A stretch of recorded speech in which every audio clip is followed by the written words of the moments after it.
You're excluded from a whole lot of wealth. I'm going to talk a little bit about that in a second because it plays into why we have these kind of problems.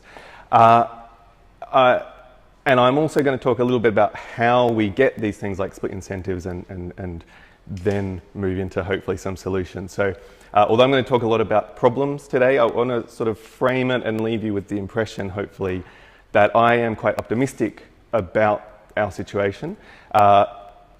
The demographics in New South Wales and Australia are changing. There's more and more renters.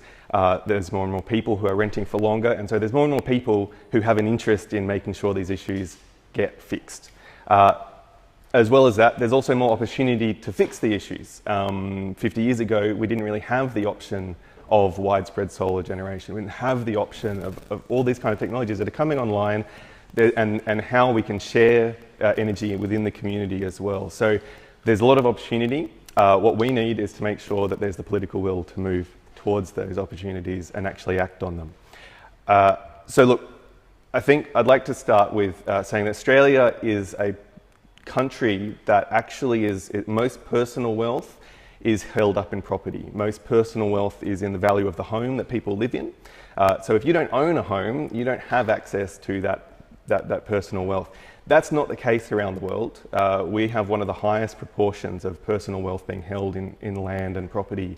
Other countries might have more in shares or more in companies and businesses. And that's not necessarily better in every aspect, but in many respects it is, because a company can at least be productive in a few different ways. So you might own shares in a company that is producing food. When all your wealth is tied up in home ownership, and so the figure for Australia is about 70% of personal wealth is in property, a residential property specifically, then you might be able to grow some tomatoes in your backyard, and that's great, but you're not producing food for the benefit of the community. You're not producing things that feed back into the rest of the community. What you're doing is providing for yourself. And that's not an evil thing, that's not a bad thing, and homeowners aren't naughty people in any way, but it does have an impact on the ability for the people who don't have access to that wealth to participate. And this plays out, particularly in this sphere, where you have access to property, you have access to borrowing off that property, and so if you want to fund something a bit expensive like solar panels or like a solar battery or like insulation, you have that financial ability to do so. You also have the freedom to do it within your own home because no one's really controlling you, and so you don't have to ask anyone's permission. If you have the funds, you can do it. And you're often the target for the marketing. So like Edgar sort of flagged, people aren't necessarily aware of what's available to them. But if you're a solar power company or if you're an insulation company, there is no point you talking to the renter, and there is no point you educating them about the products that are available. There is a definite point, and there's a clear advantage in advertising to homeowners because they're the ones who can actually purchase your product. So just at that simple level, without sort of digging too deeply into the politics of home ownership, there are some really clear advantages to being a homeowner when it comes to energy. So I'll just expand a little bit on the split incentive issue as well, because Edgar's absolutely right. It's formulated as the person who's paying for an improvement to a property is separated from the person who gets the benefit. But more than that, for landlords, or to explore that a little bit rather, for landlords, the benefit that they might get, if they were a property owner, they would get the reduced bill, for instance, for solar panel or for insulation or double glazing or whatever improvement might be made to the property. They would get that benefit themselves. If you're a landlord though, what you're looking for is the ability to sell the place for a higher price, to get a higher rent or to get a higher sale price for that property when you go to sell it. And that's the potential benefit that they see or that they might look for in seeing whether or not it's to their advantage to make an improvement. Now, Australia, again, unlike many countries in the world, has no system of rent control. The rents are set by the market, which means that there's no possibility for a landlord to get higher rent if they make an improvement to the property. The rent is already set at the maximum that the market could bear, and a small tweak to that property isn't going to be able to change that dynamic enough to make a difference. And in many events, it won't make any difference at all, partly because some of these improvements aren't visible, you can't see them. So if there is insulation in the roof, you can tell someone about it, but they don't walk in and see a shiny floorboard, for instance, that tells them, oh, this place is a bit better quality. They also don't get the benefit in the sale unless they know exactly when they're going to sell. So if you buy a solar panel, which is overused, I think, as an example of energy efficient housing, there's so many things you can do, but they're well studied, and there's a lot of finance sort of around them, so there's a lot of numbers. They need to be replaced after a period of time. So if you buy a solar panel and put it on the roof, unless you know that you're going to sell the place within, say, 5 years, you also know you're probably going to have to replace that panel eventually. So you'll recoup the cost of installation, but then you will have to reinstall, and the value of the solar panel to the next purchaser has depreciated. Now, you've got that benefit in tax.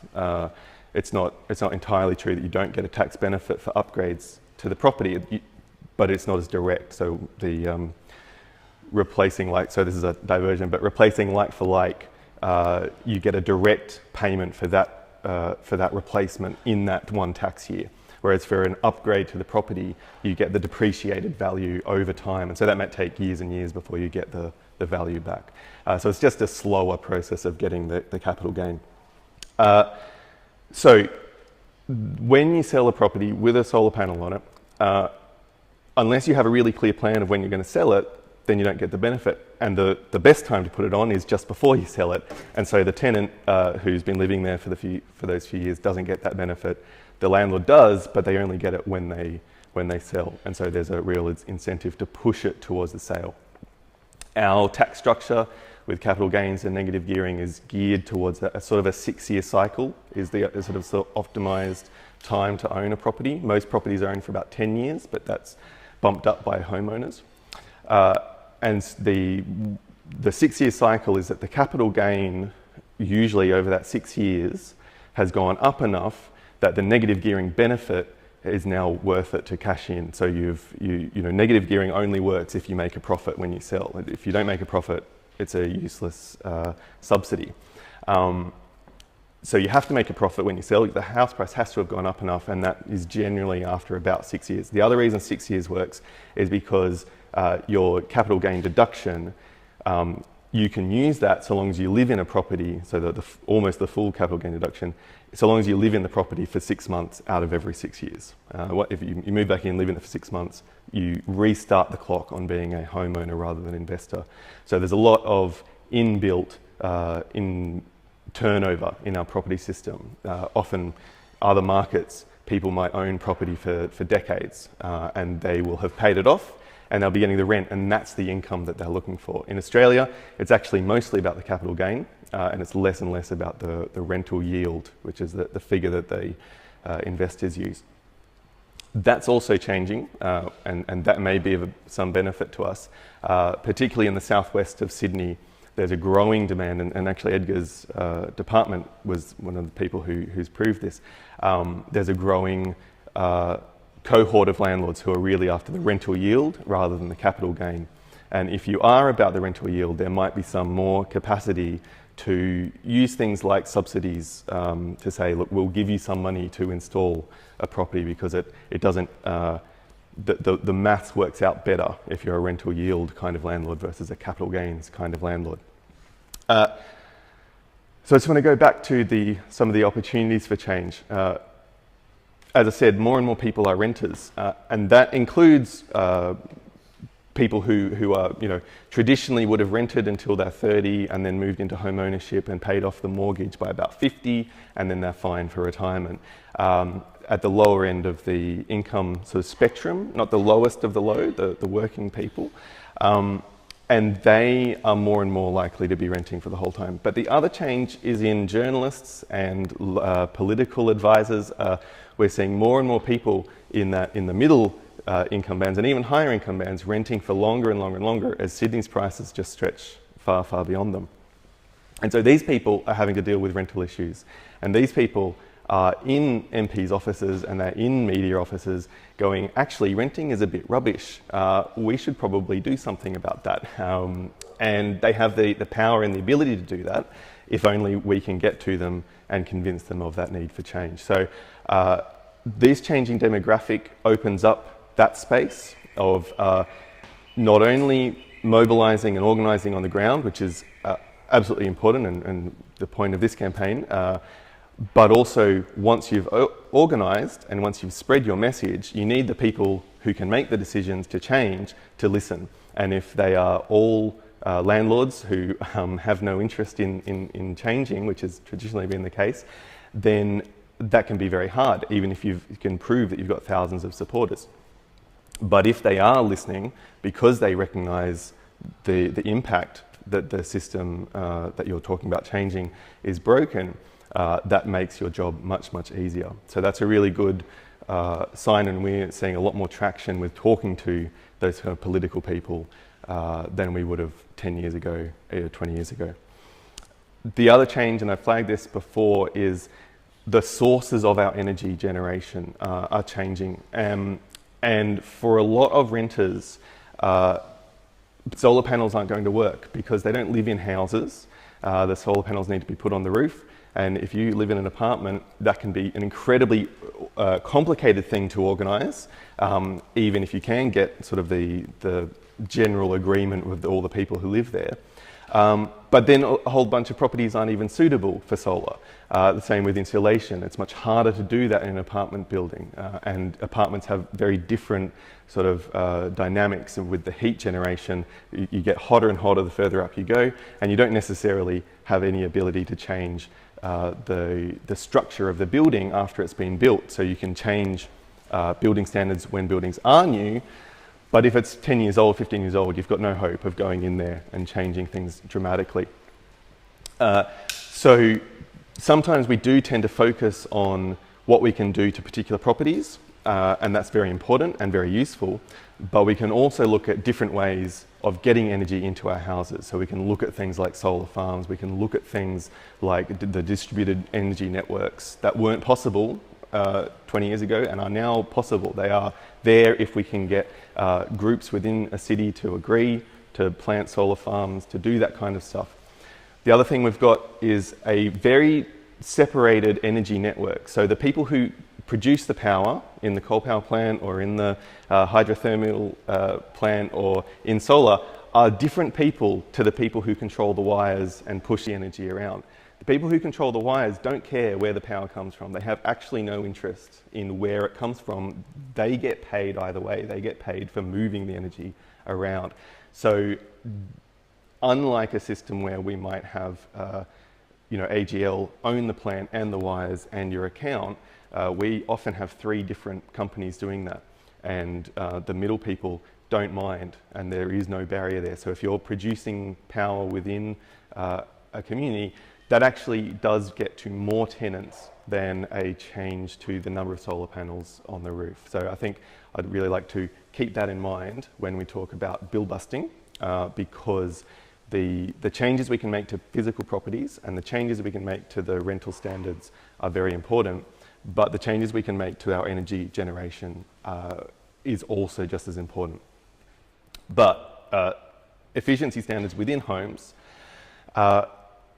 the thing I think I'd like to leave you with, and I'll wrap up, is that what we have is a gap between the political power of tenants and the political power of landlords. Landlords aren't actually very well organised. Landlords don't have a representative body. There's one body called the Property Owners Association, which is very small but is mostly interested in boarding houses and doesn't have, frankly, a great reputation with government. But their membership is tiny. They won't disclose how many there are, but we know it's tiny because they don't have any money.